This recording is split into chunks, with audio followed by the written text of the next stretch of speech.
mất thuộc rồi chứ đóng đi thuộc nào mà lẽ ner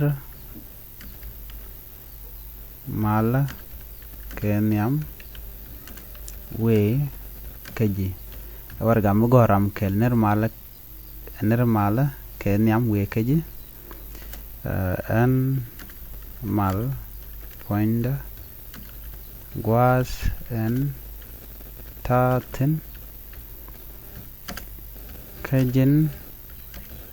mal poindu no da la tij mi tijaran kejin mal poindu tet loida long ko seji la guar warga ame mi we shop keji bie ngach en o che ji tim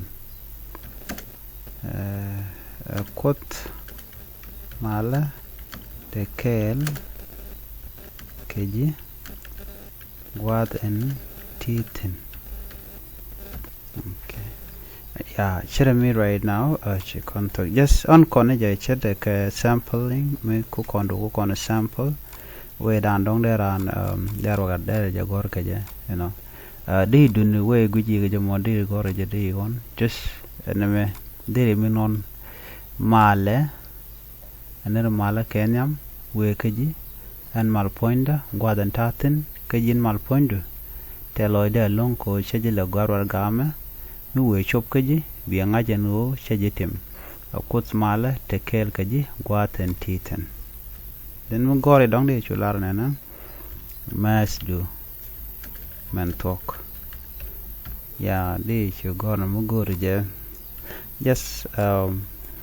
on conway dan dong de ran there were ga der je gor keje okay ena kwajen nono bana je kan ngi jodian